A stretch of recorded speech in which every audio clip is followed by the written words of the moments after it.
día como hoy me puse a pensar, queriendo entender la sabiduría del día de ayer. Un día como hoy, leyendo encontré que en Cristo lo puedo, que me fortalece andando con Él. Solo Cristo Jesús, que seca mi llanto,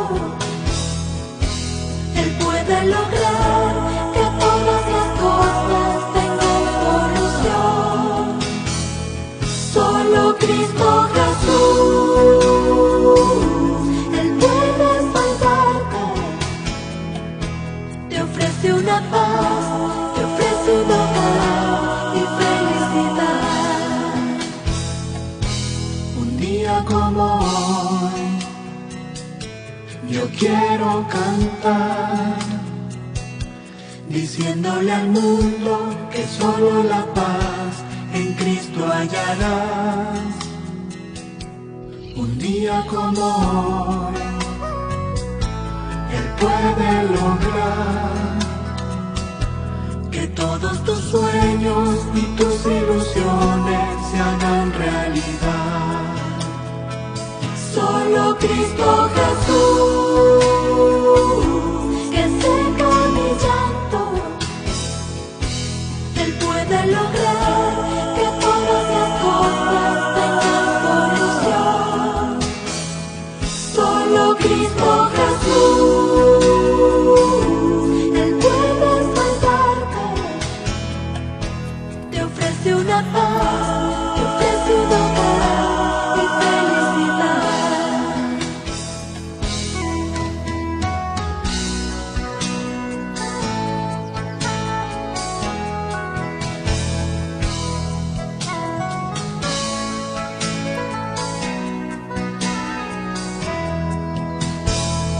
Solo Cristo Jesús, que seca mi llanto,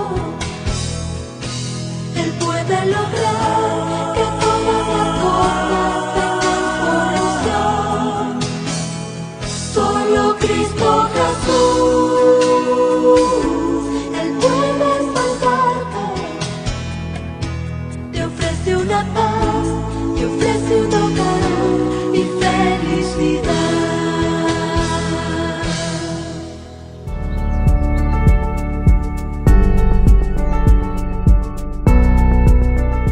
Hola queridos amigos, hola queridos jóvenes, queridos maestros del Maranatha Class. Sean todos bienvenidos a este último repaso ya de nuestro último trimestre del folleto de este año. Así que nos encontramos en la Iglesia Central de Constitución y no me encuentro solo, estoy acompañado. ¿Cómo estás, Fabián? Muy bien, muchas gracias. ¿Y tú cómo estás? Muy bien, también muy contento de tenerte en este último resumen. Él es Fabián, participa en la Iglesia Central de Constitución y mi nombre es Eric, soy de la Iglesia de Lagunillas. Y vamos a repasar una lección bastante interesante, una lección que nos saca un poco de la historia, la cronología que lleva Josué y nos centra en un punto muy, ¿cómo lo podemos nombrar? Como debatible. Sí, polémico. Sí. Polémico. Así que, ¿qué te parece si oramos para comenzar? ¿Nos puede dirigir en una oración? Por supuesto. Inclinemos el rostro para orar. Querido Padre Celestial, que moras en los cielos, santificado, glorificado sea tu nombre. Padre amado, te queremos invitar en esta hora para que nos puedas ayudar, iluminar con el repaso de esta lección, que pueda servir de guía espiritual, pueda servir de conocimiento a todos los hermanos, los jóvenes que la van a oír. Y te pedimos que nos puedas seguir bendiciendo durante esta lección. Todo esto lo pedimos en nombre de Jesús. Amén. Amén. Bien, lección número 15, ya la última de nuestro folleto. Lleva por título Justicia y Misericordia en la Conquista y está basada en Ezequiel 33.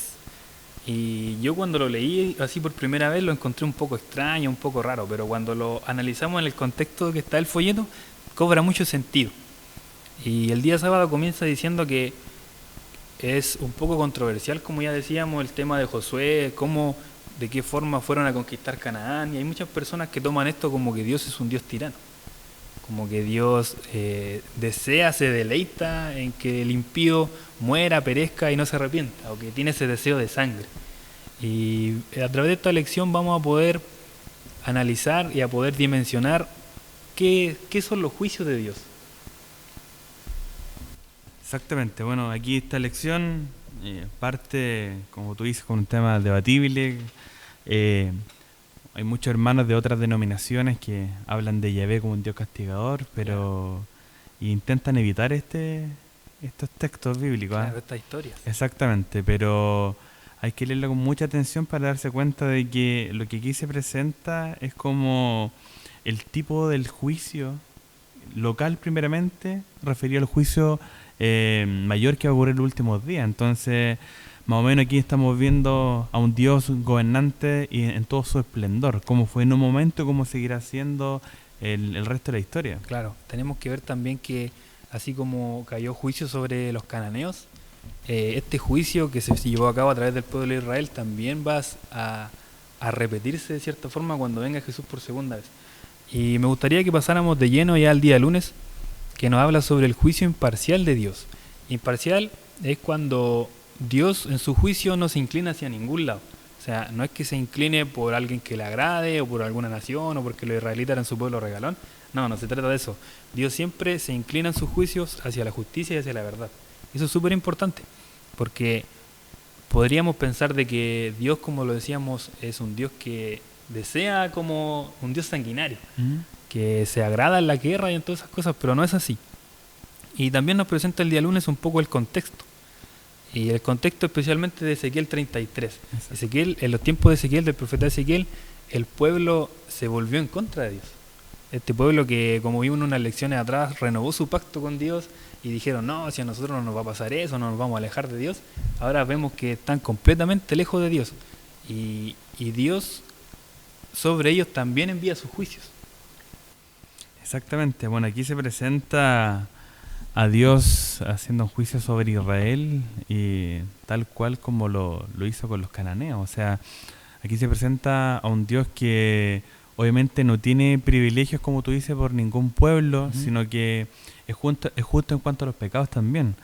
Porque obviamente Dios no se deleita en el pecado, en la corrupción de nadie. Entonces obviamente sus juicios van a ser justos porque todos estos pueblos, ya sean su pueblo de Israel o los pueblos cananeos, que cometieron idolatría y que cometieron actos que obviamente son pecados profundos, Dios los va a castigar de la misma manera. De hecho, nombra la lección que profanaban hasta las cosas santas de Dios, como el templo, el día sábado. O sea, estaban haciendo como una mezcla de adoración que Dios por completo la rechazaba. Exactamente, ellos finalmente se inclinaron a estos dioses paganos que tenían las distintas civilizaciones, bueno, partiendo con los egipcios, asirios, donde hacían sacrificios humanos, donde habían actos sexuales, habían obviamente una idolatría súper fuerte. Y el pecado, claro, el pecado, podríamos decir así, doble o mayor que tenía el pueblo de Israel era que, a pesar de cometer los actos ilícitos que hacían los demás pueblos, seguían, como tú dices, adorando en el templo, seguían guardando el sábado. Y eso me recuerda mucho en un pasaje en Apocalipsis cuando Dios nos dice que no debemos ser tibios, si no nos vomitará de su boca. Y el pueblo de Israel en ese momento estaba siendo tibio porque obviamente no le estaban tomando el peso, estaba haciendo cosas malas y a la vez seguía adorando a Dios, como faltando el respeto de doble manera. Claro, y el folleto dice que la corrupción de Israel había llegado a tal punto que Dios tuvo que intervenir. Y esto me recuerda mucho a la historia de Noé. Noé, también en los tiempos de Noé sucedió un juicio similar. La gente tenía una tendencia continua hacia el mal, no hacía lo correcto delante de los ojos de Dios, y esto provocó que Dios interviniera a través de un juicio. Pero este juicio no eliminó por completo a la raza humana. Vemos que siempre Dios hace juicios muy sutiles, o sea, no sé si sutil, pero muy como con pinzas, por así decirlo. No es como que sea todos por igual. Sí. Y lo vimos en la lección, pues, de las lecciones anteriores, cuando se salvaron los gabaonitas, cuando Rahab también fue salvada. No es un... Ahí es interesante porque esos pequeños ejemplos muestran que obviamente Dios sí tiene misericordia por el pecador. No es como un Dios que es destructivo total, que va a generar obviamente una venganza, un daño contra todas las personas, sino que por supuesto las personas que se arrepientan de corazón, se apartan del mal, Dios tiene esa misericordia. De hecho, Dios retrasa los juicios que tiene sobre su pueblo y sobre los demás pueblos, esperando el arrepentimiento hasta el último. Por eso se centra mucho en Ezequiel 33, porque hay en el versículo 11 se muestra que muestra las intenciones de Dios. Dios dice que Él les duele en el corazón el hecho de cuando están pecando y tener que destruir a la gente, pero como es un Dios justo, obviamente lo tiene que hacer porque el pecado no puede seguir corrompiendo a toda la humanidad. Claro, estos juicios no son una postura de que Dios no le interesa la vida humana, no le interesa la raza humana, no le interesa los seres humanos, sino que al contrario, dice el folleto que los juicios de Dios nunca revelan falta de cuidado hacia las personas.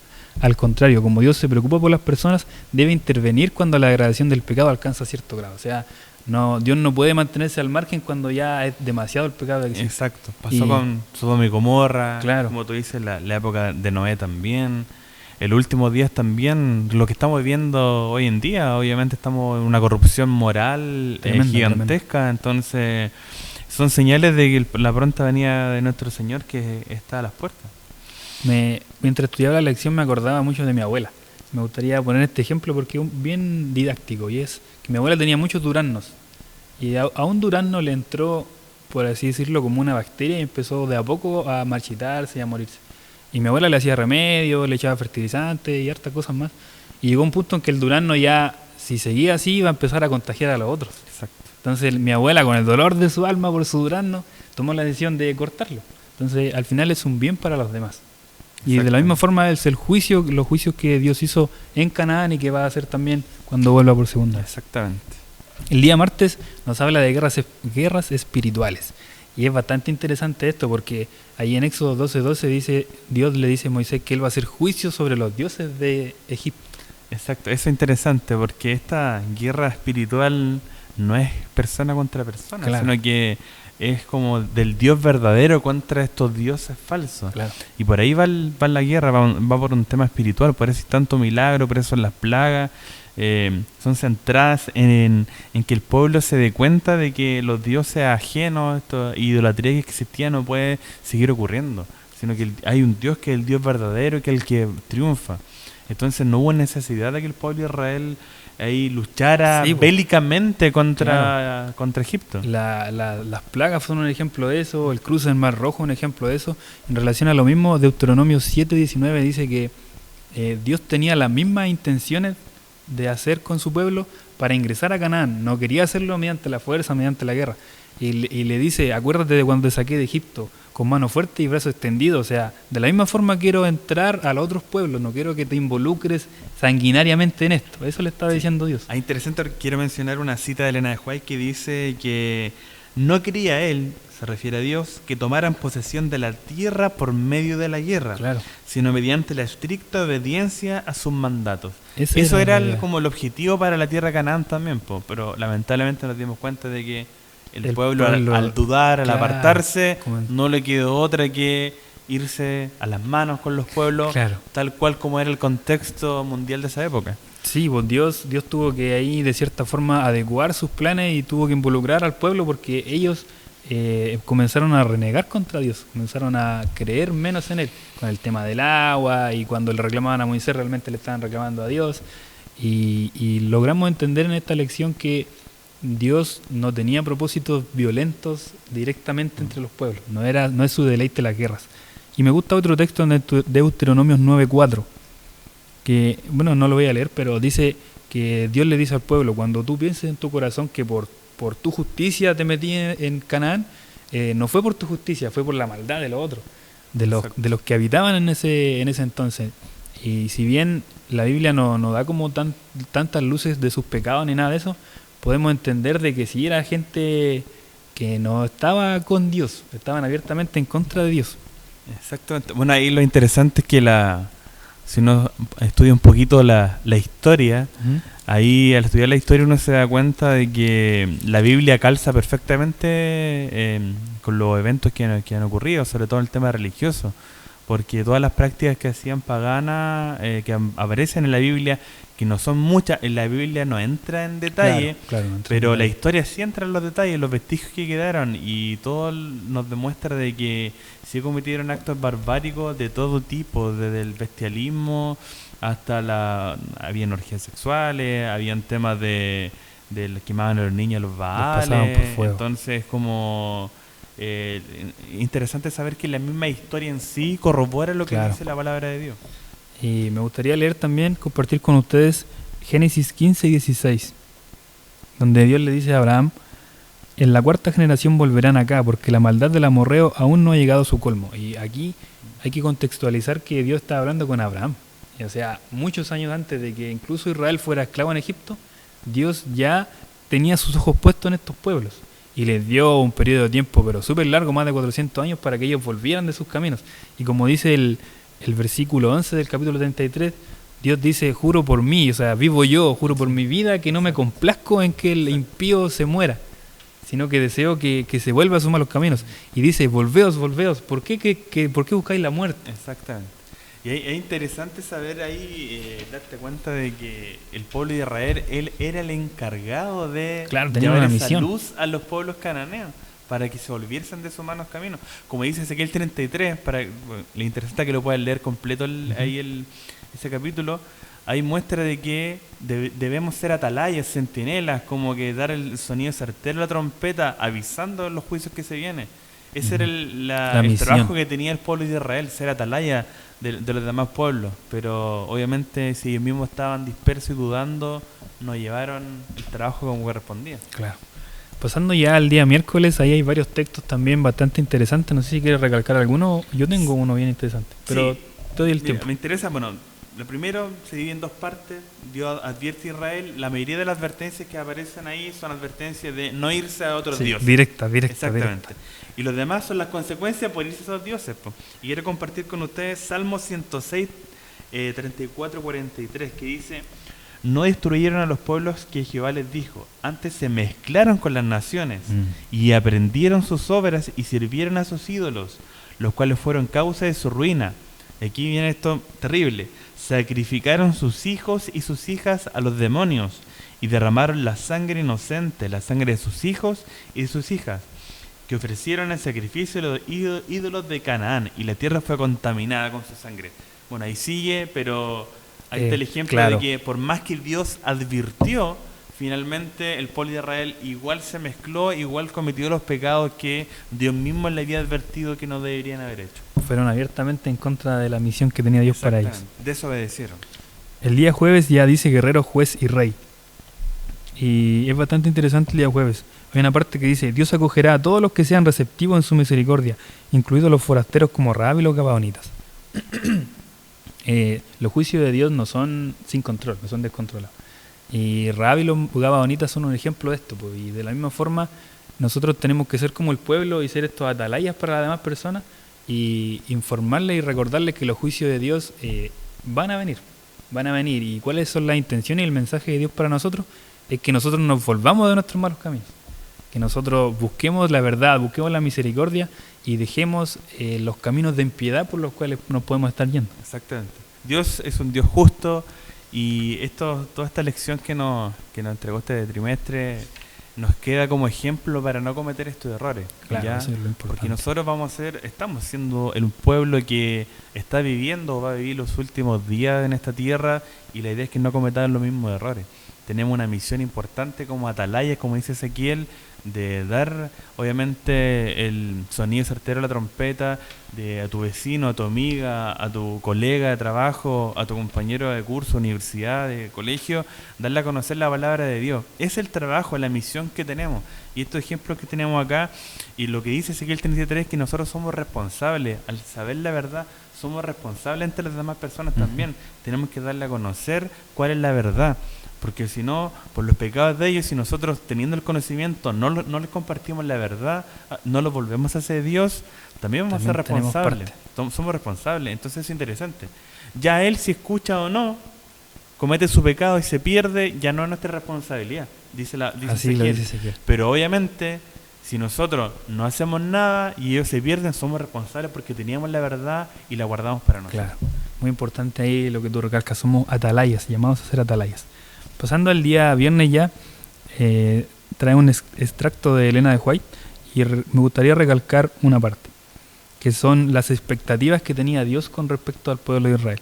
Quería hacer de ellos un faro de luz para todas las naciones circundantes, para que su nombre fuera glorificado y su servicio exaltado. Esa era la idea que tenía Dios con respecto a su pueblo. Eso es lo que quería que su pueblo fuera, pero su pueblo realmente se desvió de los caminos de Dios, se fue en contra de Dios, y Dios también hizo llegar sus juicios al pueblo. Exacto. Bueno, por eso, para ir cerrando, por eso el título dice la mayor culpa de Israel, porque ellos teniendo el conocimiento, claro, cayeron. Eso es terrible cuando... Es distinto cuando un pueblo no conoce a Dios y vive en pecado. Es bastante distinto no conocer la verdad. Pero conocer la verdad y seguir en pecado es como una doble responsabilidad. Y eso lo vivió el pueblo de Israel y cayeron juicios sobre ellos. Por eso es muy justo lo que hizo Dios.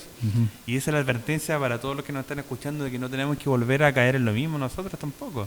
O sea, teniendo el conocimiento, sabemos lo que tenemos que hacer, la misión, el mensaje de los 3 ángeles, tenemos que compartirlos con los demás.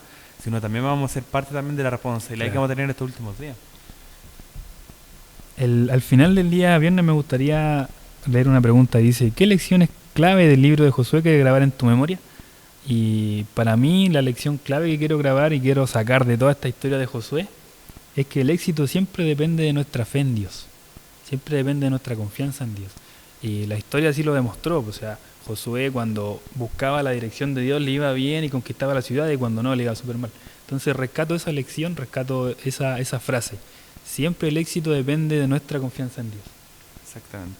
Así que bastante interesante esta lección. Los invitamos a que ustedes sigan profundizando, a que sigan estudiando, que busquen más información, porque realmente estas son lecciones que nos dejan grandes reflexiones de vida. Llegamos al final ya al final de nuestro repaso. Muchas gracias por acompañarnos y esperamos que estén súper bien. Bendiciones para todos. Chao, chao.